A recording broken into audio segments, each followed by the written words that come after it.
یہ کہیں سیر کو جا رہے؟ پوچھ رہا ہوں، کو پکنک کو جا رہے؟ اللہ کی راہ میں جہاد کو؟ وہ کیسی مائیں تھی، کیسی تربیت کی تھی؟ بچے کو کہا جا رہا ہے ابھی عمر کم ہے، گھر جاؤ، وہ رونے لگ جاتا۔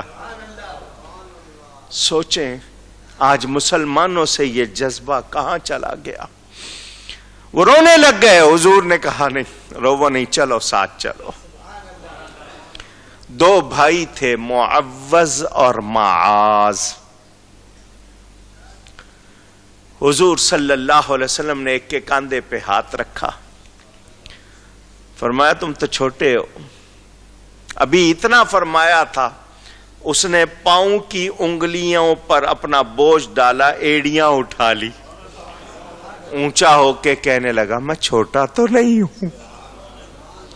جب آدمی تھوڑا سا اس طرح کرتا ہے تو 1-2 انچ قد بڑھتا ہے، تو اس نے اونچے ہو کے کہا ہاں اس نے سچ کہا تھا، جس کے کندھے پر نبی کا ہاتھ ہو وہ چھوٹا نہیں ہوتا۔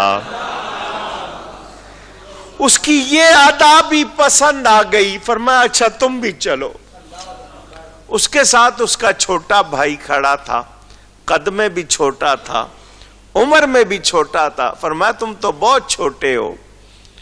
اس کی آنکھیں بھر آئی، تو مجھے تو چھوڑ جائیں گے۔ اس نے کہا حضور آپ نے بڑے بھائی کو لے لیا ہے، یہ عمر میں بڑا ہے، طاقت میں اس سے زیادہ ہوں۔ حضور آپ چاہیں تو کشتی کرا لے، میرے آقا سب کچھ جانتے تھے۔ فرمایا ٹھیک ہے کشتی کرو۔ اس فلک نے، چشمے فلک نے، آسمان کی آنکھ نے شاید ایسی کشتی نہ دیکھی ہو۔ یہ دو بھائی لڑ رہے ہیں، زور دکھا رہے ہیں، کیوں؟ کہ اللہ کی راہ میں جہاد کا موقع مل جائے۔ دونوں نے پنجے لڑائے، آنکھوں میں اشارے ہو گئے۔ چھوٹے نے بڑے کو اشارہ کر دیا، بڑے نے بھی کہہ دیا میں سمجھ گیا ہوں، آج زور نہیں دکھانا ورنہ تو حضور تجھے چھوڑ جائیں گے۔ ان دونوں کی کشتی ہوئی اور یہ آپس میں الجھے، چھوٹے نے بڑے کو گرا دیا۔ حضور سب جانتے تھے، فرمایا دونوں ہی چلو۔ یاد رکھنا انہی دونوں نے ابو جہل کو قتل کیا تھا، یہ یاد رکھنا۔ حضور صلی اللہ علیہ وسلم نے دعائیں فرمائی، راستے میں بار بار دعا فرماتے تھے اکثر مقامات پر، اے اللہ یہ پیدل ہیں، پیادے ہیں، ان کو سواریاں دے دے، الہی یہ برہنہ ہیں، ان کو کپڑے دے دے، الہی یہ فاقے سے ہیں، ان کو غذائیں دے دے، الہی یہ مفلس ہیں، ان کو غنی کر دے۔ کتنے اچھے ہیں جن کے لیے اللہ کا نبی بار بار دعا کر رہا۔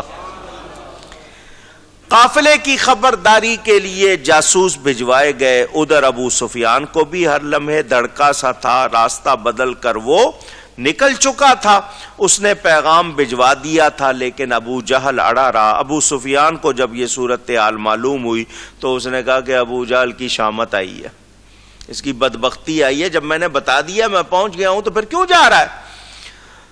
حضور صلی اللہ علیہ وسلم نے صحابہ سے فرما دیا سفر ہے، تکلیف ہے، روزہ نہ رکھو۔ زفران کے مقام پر سرکار کو کفار مکہ کے لشکر کی اطلاع ملی اور قافلہ کے بچ نکل جانے کا حال بھی بتایا گیا۔ حضور نے مجلس مشاورت صحابہ کو جمع کیا اور کہا مجھے مشورے دو، مجھے میرے آقا کسی کے پابند نہیں سوائے خدا کے، مگر پھر بھی یہ میری آپ کی تعلیم کے کوئی فیصلہ کیا جائے تو کیسے کیا جائے؟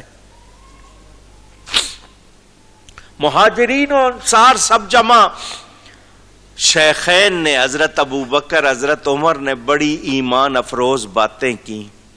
مقداد بن عمر اٹھے اور کہا حضور ہم سے کیوں پوچھتے ہیں، جدھر اللہ نے حکم دیا چلیے۔ ہم وہ جواب نہیں دیں گے جو بنی اسرائیل نے موسیٰ علیہ السلام کو دیا تھا کہ اذهب انت وربک فقاتلا انا ہاہنا قاعدون، کہ تم اور تمہارا رب جاؤ لڑو، ہم تو یہاں مزے سے بیٹھے ہیں۔ ہم ایسا نہیں کہیں گے، ہم ہرگز آپ کا ساتھ نہیں چھوڑیں گے۔ حضور فرما رہے تھے اشیروا علی ایھا الناس، اور لوگوں مجھے مشورہ دو۔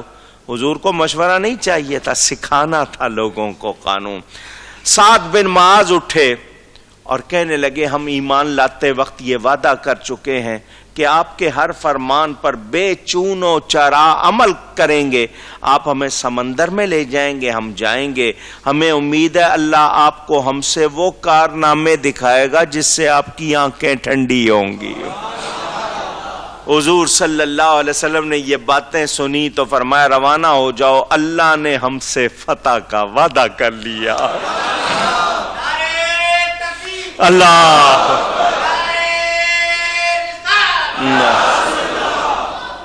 فرمایا میں ان کی قتل گاہیں دیکھ رہا ہوں اور ان کو بھی دیکھ رہا ہوں جو قتل ہوں گے۔ حضور نے خبر دے۔ مدینہ منورہ سے جنوب کی طرف جائیں تو 80 میل کے فاصلے پر آج بدر ایک پورا شہر ہے۔ یہ پہلے میدان تھا۔ بدر پورے چاند کو بھی کہتے ہیں، تو وہ چونکہ گول ہوتا ہے تو یہ ایک کنواں وہ بھی گول تھا، اس کی وجہ سے، اور یہ بدر ایک شخص کا نام تھا، اس کی وجہ سے اس علاقے کو بدر کہتے تھے۔ یہ چاروں طرف سے پہاڑوں میں گھیرا ہوا ہے۔ اس کا طول لمبائی 5 عرض 4 میل، اور شمال و جنوب میں 2 ٹیلے تھے۔ عدوۃ الدنیا اور عدوۃ القصوہ قرآن میں ان کو کہا گیا ہے۔ حضور صلی اللہ علیہ وسلم عدوۃ الدنیا کی طرف سے بدر میں داخل ہوئے، کنویں کے پاس ٹھہرنا چاہا۔ کنواں تھا ایک، فرمایا یہاں ٹھہرتے ہیں۔ حباب میں منذر نے کہا کیا یہاں حکم ہے ٹھہرنے کا؟ فرمایا نہیں۔ اس نے کہا جنگ ایک چال ہوتی ہے، یہاں سے آگے چلیے، وہاں ٹھہریں جہاں سارے کنویں ہمارے پیچھے ہو جائیں، تو ہم اگر کنووں کو بند کر دیں گے تو ان لوگوں کو پانی نہیں ملے گا، ہم حوض بنا کر پانی جمع کر لیں گے، پیئیں گے، دشمن کو نہیں ملے گا۔ تو یہ ایک چال ہے۔ حضور نے فرمایا تمہارا یہ مشورہ بھی منظور ہے۔ میدان کا نبی نے ایک دن پہلے دورہ کیا۔ کیا کیا؟ جب وہاں پہنچ گئے میدان کا، ادھر وہ پہنچے ہوئے ہیں، ادھر آقا پہنچے، ہاتھ میں چھڑی ہے، میرے آقا میدان میں گھوم رہے۔ فرمایا میرے صحابیوں کل ابو جہل کی لاش یہاں ہوگی، عتبہ کی یہاں ہوگی، شیبہ کی یہاں۔ حضور نے نشان لگا دیے۔ کیا کر دیے؟ کفار کو خشک جگہ پسند آئی تھی، انہوں نے وہ لے لی کہ یہ خشک جگہ۔ جو ریتلا حصہ تھا وہ مسلمانوں کو مل گیا، حضور نے وہ پسند فرما لیا۔ انہوں نے یہ سمجھا یہ خشک جگہ ہے ہمارے لیے بہتر ہوگی، وہ ریتلا حصہ ہے ان کو دشواری ہوگی، گرمی، سخت گرمی، صحرا کی گرمی کا جس کو اندازہ ہو وہ سوچیں۔ آپ تو شہر میں ذرا سی گرمی ہو جائے کیا حال ہوتا ہے، صحرا میں کیا ہوتا ہوگا۔ تپتا ہوا وہ میدان اور ریت اور زیادہ گرم ہو جاتی ہے۔ تو حضور صلی اللہ علیہ وسلم اور آپ کے ساتھی ریتلے حصے میں ہیں۔ شاہنامے میں حفیظ کہتے ہیں اس ریتلے حصے نے، اس صحرا نے اللہ کی بارگاہ میں عرض کی اگر اب میرے دامن سے ہوائے گرم آئے گی تو مجھ کو رحمت للعالمین سے شرم آئے گی۔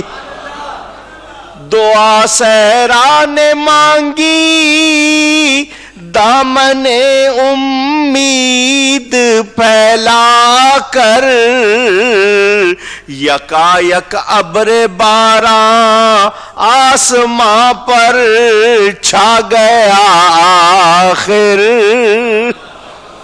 بارش شروع ہو گئی۔ اللہ اس بارش کے صدقے ہمیں بھی رحمت کی اچھی بارشیں عطا فرمائے۔ وہ جو خشکی کی جگہ تھی وہاں پانی گیا، کیچڑ بن گیا، یہ ریت جم کر پختہ ہو گئی۔ انہوں نے جس کو اچھا سمجھا تھا وہی ان کے لیے خراب ہو گیا، دوسری طرف کیچڑ ہی کیچڑ۔ قرآن کہتا ہے کون کہاں مرے گا اللہ کے سوا کوئی جانتا نہیں۔ اونچی حضور بتا رہے ہیں، پتا چلا اللہ جس کو بتائے وہ جانتا ہے، خود سے کوئی نہیں جانتا، اللہ کے بتانے سے۔ بات سمجھ میں آئی؟ جمعہ کی شب، اگلے دن صبح جمعہ، جمعرات، اسلام میں رات پہلے، جمعرات اور جمعے کی درمیانی شب، وہاں ایک ٹیلے پر عریش خیمے کو کہتے ہیں، آج وہاں پر مسجد العریش بنی ہوئی ہے جہاں حضور کا خیمہ لگا تھا۔ حضور صلی اللہ علیہ وسلم کے لیے وہ خیمہ لگا دیا گیا تھا۔ یہ سعد بن معاذ ہی نے عریش کی تجویز دی تھی۔ دیکھو کیسے جان نثار تھے، کہنے لگے فتح کا وعدہ ہو گیا، فتح مل گئی تو مدعا پورا ہو جائے گا، اگر کوئی اچانک ایمرجنسی ہو جاتی ہے، کوئی اور صورت، تو حضور یہیں سے سوار ہو کر مدینے چلے جائیں، وہاں غلاموں کی بڑی تعداد موجود ہے، دوبارہ تیاری کر کے آ جائیں، ہم سب یہاں قربان ہو جائیں گے۔ محبت والے تو حضور کو کوئی تکلیف نہ۔ حضور صلی اللہ علیہ وسلم کے اس خیمے میں حضرت ابو بکر کے سوا کسی کو ٹھہرنے کی اجازت نہیں تھی۔ سعد بن معاذ باہر پہرا دیتے رہے، ساری رات حضور نے نماز اور دعا میں گزاری، صحابہ آرام کر رہے تھے۔ حضرت علی فرماتے میں بار بار سنتا تھا، آواز آتی تھی، یا حیو یا قیوم، یا حیو یا قیوم۔ حضور روتے تھے اور دعا کرتے تھے۔ حضرت ابو بکر فرماتے میں دیکھتا تھا دعا کرتے کرتے حضور اتنے ہاتھ اونچے کرتے تھے چادر مبارک نیچے آ جاتی تھی۔ صحابہ حضور نے فرما دیا آرام کرو، پڑے تھے ایک طرف افراد امت خواب راحت میں، محمد کی زبان وقف دعا تھی فکر امت میں، صلی اللہ علیہ وسلم۔ وہ جس کے گھر قبولیت مراد مانگنے آئے، وہی اس وقت سجدے میں جھکا تھا ہاتھ پھیلائے۔ بار بار دعا ہو رہی، حالانکہ فتح کا وعدہ ہو چکا ہے، پھر بھی دعا حضور نے چھوڑی۔ یہ تعلیم ہے میرے اور آپ کے لیے۔ صبح سرکار وادی میں آئے، پھر دعا کی، یا اللہ یہ تجھے اور تیرے رسول کو جھٹلانے والے فخر سے آئے ہیں، انہیں ہلاک کر دے۔ عتبہ بن ربیعہ نے قوم کو واپس جانے کے لیے کہا۔ حکیم بن حزام پانی پینے کے لیے آئے، صحابہ نے روکا، حضور نے فرمایا پینے دو۔ ان کے سوا باقی کفار جنہوں نے اس حوض کا پانی پیا سارے ہی مارے گئے۔ عمیر بن وہب لشکر اسلام کو دیکھنے آیا، واپس جا کر اس نے کیا بیان دیا ذرا سنو۔ کہنے لگا ان لوگوں کے پاس بچاؤ کا سامان نہیں ہے مسلمانوں کے پاس، مگر یہ لوگ واپس جانے کے ارادے سے نہیں آئے، واپس لوٹنے کے ارادے سے۔ یہ جو جوش اور جذبہ رکھتے ہیں وہ ہم میں کسی میں نہیں ہے۔ یوں لگتا ہے ہم سارے مارے جائیں گے، یہ سارے یوں ہی باقی رہیں گے۔ ابو سلمہ بھی دیکھنے آیا، بیان دیا کہ یہ قوم اسلحہ و سامان کے انبار سے خالی لیکن جان کی بازی لگانے والے ہیں، سردار سب واپسی پر آمادہ۔ سارے سردار کہنے لگے واپس چلو، ابو جہل کہنے لگا نہیں ہم لڑیں گے۔ کسی نے اس کو بتایا نبی نے نشان لگا دیے، نبی نے اب بتا دیا کس کس کی لاش کہاں ہوگی اور تیرا نام بھی لے دیا۔ اس کی تو تھوک خشک ہو گئی، رنگ پیلا پڑ گیا۔ ساتھیوں سے کہنے لگا کیا خیال ہے، تھوڑی دیر کے لیے میں ذرا مکہ کا چکر لگاؤں؟ ان کا ابھی تو ہمیں کہہ رہا تھا جانا نہیں ہے، لڑیں گے، اور اب کہہ رہا ہے مکہ کا چکر لگاؤں، خیریت ہے، بات کیا ہے؟ کہنے لگا اچھا نہیں کوئی بات نہیں، ایسے ہی کہا تھا۔ ان کا بتا تو صحیح۔ وہ جو خاص تھے نا وہ ایک طرف لے گئے، کہا ہمیں تو بتا تیرا رنگ پیلا پڑا ہوا ہے، بات کچھ ہے؟ اس نے ساری بات سنائی اور کہنے لگا تم اچھی طرح جانتے ہو ہوتا وہی ہے جو یہ نبی کہہ دیتا ہے، ہوتا اب جو ہوگا دیکھا جائے گا۔ الفضل ما شہدت بہ الاعداء، بزرگی وہ ہے دشمن بھی جس کی گواہی دیں وہ بھی مانتے ہیں، نبی کے منہ سے جو نکلتا ہے وہی تمہارے منہ سے جو نکلی وہ بات ہو کے رہی، جو دن کو کہہ دیا رات تو رات ہو کے رہی۔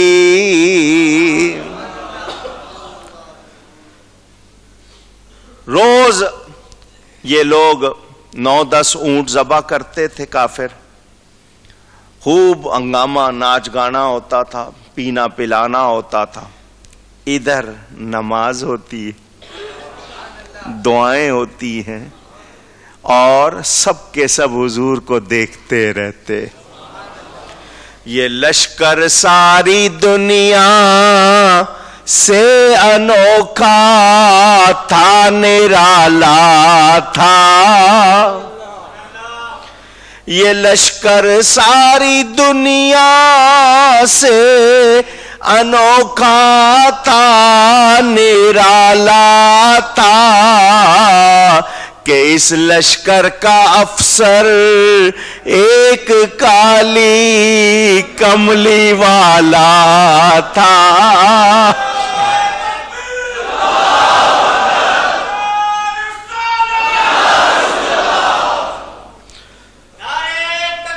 اللہ حضور صلی اللہ علیہ وسلم دعا فرماتے ہیں اللہم انی انشدک عہدک و وعدک، اللہم ان شئت لم تعبد بعد اليوم ابدا۔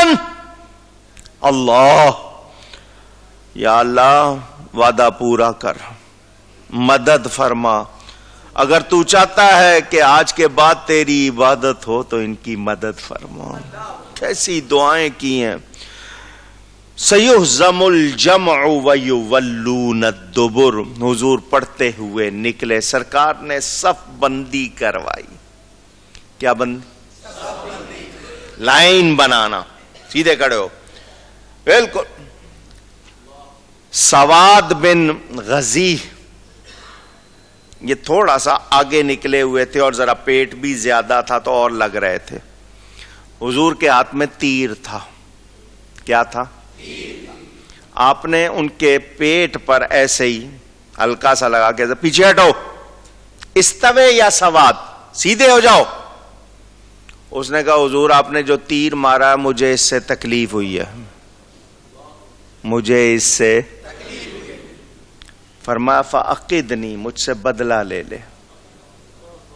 صحابی کہہ رہے ہیں مجھے تکلیف ہوئی ہے، کیا فرمایا؟ مجھ سے بدلہ لے لے، استقد، بدلہ لے۔ اس نے کہا حضور جب آپ نے مجھے تیر مارا تھا میرے پیٹ پر کپڑا اونچی، حضور صلی اللہ علیہ وسلم نے فرمایا آگے آ۔ حضور نے اپنا کپڑا ہٹا دیا، فآتنقہ فقبل بطنہ، جو ہی حضور نے کپڑا ہٹایا وہ صحابی لپٹ گیا اور بے تحاشا نبی کو چومنے لگا. فرمایا تو نے ایسا کیوں کیا؟ اس نے کہا حضور دنیا سے رخصتی کا وقت ہے، میں نے کہا آپ کی جلد سے میرا تھوڑا سا تعلق ہو جائے، لگ جاؤں تاکہ دوزخ کی آگ حرام ہو جائے. اللہ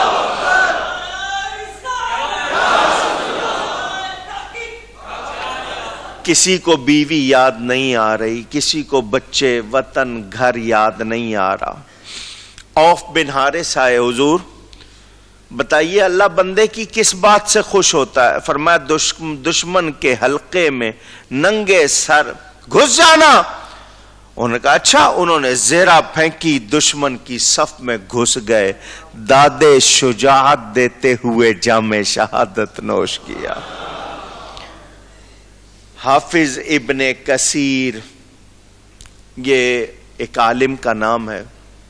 مخالف جو ہیں، جو اپنے آپ کو وہابی کہتے ہیں، وہ اس کو بہت زیادہ مانتے ہیں. حافظ ابن کثیر بزار کے حوالے سے، مسند بزار، اس کے حوالے سے اس نے لکھا کہ حضرت علی عہد خلافت میں، اپنے دور خلافت میں، دور حکومت میں خطبہ دے رہے تھے تو کسی نے پوچھا یا ایھا الناس من اشجع الناس، یا حضرت علی نے خود خطبے میں فرمایا اے لوگوں بتاؤ کہ سب سے زیادہ بہادر کون ہے، شجاع کون ہے؟ تو لوگوں نے کہا آپ کا لقب ہے اسد اللہ الغالب، اللہ کے شیر، تو آپ ہیں سب سے زیادہ بہادر. فرمایا نہیں، میں نہیں ہوں، ابو بکر ہے. کون فرما رہے؟ حضرت علی. کیوں؟ فرمایا بدر کے میدان میں عریش جو نبی کے لیے خیمہ لگایا تھا، اس وقت پوچھا گیا کون نبی کے ساتھ ڈیوٹی دے گا تاکہ کوئی مشرک، کوئی دشمن حملے کی جرأت نہ کر سکے، تو حضرت ابو بکر کے سوا کوئی کھڑا نہیں ہوا تھا. وہ کھڑے ہو کر آگے آئے تھے اور انہوں نے ڈیوٹی دی تھی. یہ محبت ہے. کیا ہے؟ آج کے لوگ لڑتے ہیں، ان میں کیا تھی؟ محبت تھی. حضور صلی اللہ علیہ وسلم نے خطبہ ارشاد فرمایا، اللہ کی رضا جوئی، سچائی، دین حق کی پیروی کی تلقین کی. فرمایا اللہ کا وعدہ سچا ہے. حضور صلی اللہ علیہ وسلم نے اللہ سے رشتہ مضبوط کرنے کی باتیں کی، پھر عریش میں آئے، پھر دعا کی اللہم انک ان تہلک ہذہ، یہ جو جتنے ہیں 313، یا اللہ اگر تو نے آج ان کی مدد نہیں کی، لا تعبد بعدہا فی الارض، زمین پر کوئی تیری عبادت کرنے والا نہیں ہوگا. اندازہ کریں نبی پاک کیا فرما رہے ہیں اللہ کی بارگاہ میں. اللہ تعالیٰ سے بار بار مدد کا وعدہ، یہ نبی کی شان ہے. وہ اللہ سے جو چاہیں کہیں. اسی اسنا میں اونگ آئی، بیدار ہوئے. فرمایا ابو بکر مجھے خوشخبری ملی ہے، جبریل آئے ہیں، گھوڑے کی لگام پکڑے ہوئے ہیں کہ فرشتے مدد کو آ رہے. مسلمانوں کی کم تعداد سے کافر بڑے خوش ہو گئے کہ یہ تھوڑے سے ہیں، سامان بھی نہیں ہے، اب 5 منٹ لگیں گے ہم ان کا صفایا کر دیں گے. وہ بکواس کرنے لگے، ہم محمد اور ان کے اصحاب کو تتر بتر کر دیں گے، انہیں قتل کیا کرنا ہے، انہیں ویسے ہی پکڑ لو، برسوں رسیوں سے باندھ دو. حضور صلی اللہ علیہ وسلم صحابہ کے ساتھ کیا کرتے ہیں؟ دعا. کیا کر رہے ہیں؟ ان لوگوں کا بھروسہ سامان پر، وہ سامان پر ناز کر رہے تھے، یہ نبی پر ناز کر رہے تھے. نہ تیغ و تیر پر تکیا، نہ خنجر پر، نہ بھالے پر. تیغ تلوار کو کہتے ہیں، تیر آپ جانتے ہیں، خنجر چاقو جو ہوتا ہے کاٹنے والا، بھالا وہ جو نیزے کی طرح مارتے ہیں، نہ تیغو تیر پر تکیا، نہ خنجر پر نہ بالے پر، بھروسہ تھا تو ایک سادی سی کالی کملی والے پر۔ اللہ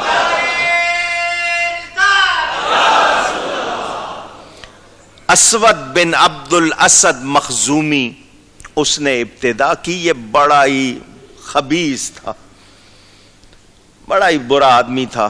اعلان کیا وہ مسلمانوں کے حوض سے پانی پیے گا اور اس حوض کو توڑے گا۔ حضرت حمزہ اس پر جھپٹے اور اس کی پنڈلی کاٹ دی۔ وہ چاہتا تھا کہ اسی طرح حوض میں جائے اور کٹی ہوئی پنڈلی جو ہے وہ حوض میں ڈال دے تاکہ سارا پانی بیکار ہو جائے۔ حضرت حمزہ نے دوسرا وار کر کے وہیں تمام کر دیا۔ اسود کو یوں دو لخت، دو ٹکڑے دیکھ کر عتبہ بن ربیعہ جوش سے اٹھا، اپنے بھائی شیبہ کو دائیں اور اپنے بیٹے ولید کو بائیں طرف لے کر صفوں کے درمیان آ کر کھڑا ہوا، دعوت جنگ دی۔ اوف و معاذ ابنان حارث اور افرا شیروں کی طرح مقابل ہوئے۔ اس نے پوچھا کون ہو؟ انہوں نے کہا انصاری ہیں۔ اس نے کہا ہمیں تمہاری ضرورت نہیں، ہمارے چچا زاد ہمارے سامنے آئے، ہم عرب کے بڑے پہلوان ہیں، مکے سے آئے، ہمارے سامنے ہمارے جیسے آئے۔ حضور نے فرمایا قم یا عبیدہ، قم یا علی، قم یا حمزہ، جاؤ آگے جاؤ، ان کا مقابلہ کرو۔ عتبہ کو عبیدہ نے، شیبہ کو حمزہ نے، ولید کو حضرت علی نے للکارا۔ آؤ! حمزہ اور حضرت علی نے تو فوراً دشمنوں کا کام عبیدہ اور عتبہ گتھم گتھا تھے۔ عبیدہ کی حضرت عبیدہ کو وار لگا، ٹانگ کٹ گئی۔ حضرت علی اور حمزہ آگے بڑھے اور عتبہ کو بھی کاٹ دیا۔ کفار کے یہ تین بڑے بڑے سردار جب قتل ہوئے، ابو جہل نے کہا اس طرح تو کام ہی خراب ہو جائے گا، میری قوم کے حوصلے خراب ہو جائیں گے۔ اس نے نعرہ لگایا لنا العزا ولا عزا لکم، ہمارے پاس عزا ہے۔ بڑا بت تھا ان کا، کندھے پہ رکھے، اپنے خدا کو کندھے پہ اٹھا کے کہنے لگے ہمارے پاس عزا ہے، تمہارے پاس کوئی عزا۔ کہاں اٹھایا ہوا تھا خدا کو؟ خدا کو کاندھا دے رہا تھا، اٹھا کے کیا کہہ رہا ہے میرے پاس عزا ہے، تمہارے پاس کوئی عزا نہیں۔ صحابہ ہے حضور یہ لوگ یہ کہہ رہے ہیں، فرمایا جاؤ تم جواب میں کہو اللہ مولانا ولا مولا لکم، اللہ ہمارا مددگار ہے، تمہارا کوئی مددگار نہیں ہے۔ بدر کے پہلے شہید مہجہ، یہ حضرت فاروق اعظم کے غلام ہیں، کسی کا تیر ان کو لگ گیا، اس نے دھوکے سے مارا، یہ شہید ہو گئے۔ دوسرے شہید حارثہ بن سراقہ، یہ پانی لے رہے تھے، کسی نے تاک کے ان کو بھی کہتے ہیں نا ٹارگٹ کر کے تیر مار دیا، یہ بھی شہید ہوئے۔ ان کے بارے میں بات سنائی ہوئی ہے، آپ کو بار بار سناتا ہوں۔ کیا نام لیا میں نے؟ حارثہ بن سراقہ۔ یہ پانی پی رہے تھے، شہید کر دیا گیا۔ جب حضور صلی اللہ علیہ وسلم مدینہ منورہ پہنچے، ان کی ماں آئی۔ کون؟ ان کی ماں آئی، حضور سے آ کے کہنے لگی میرا بیٹا کہاں ہے؟ میرا بیٹا کہاں ہے؟ اگر جنت میں ہے تو میں صبر کروں گی، ورنہ میں روؤں گی، اور ایسا روؤں گی کہ دنیا دیکھے گی۔ جنتیں کتنی ہیں؟ ماشاءاللہ معلومات ہے کتنی؟ چوڑائی کتنی ہے؟ آسمانوں اور زمینوں کے برابر۔ 8 جنتیں، کتنی بڑی، ان کی لمبائی کتنی ہوگی جب چوڑائی اتنی ہے۔ ماں کے پوچھ رہی ہے بیٹا کہاں ہے؟ اگر جنت میں ہے میں صبر کروں گی، ورنہ میں روؤں گی۔ حضور فرماتے ہیں 8 جنتیں ہیں، تیرا بیٹا فردوس میں ہے۔ جنتیں کتنی ہیں؟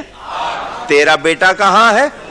میرے آقا ایک ہی نظر میں دیکھ لیتے، پوری جنتیں دیکھی جہاں نظر آیا بتا دیا. مدینے میں کھڑے ہو کے 8 جنتیں دیکھ رہے ہیں تو کیا یہاں نہیں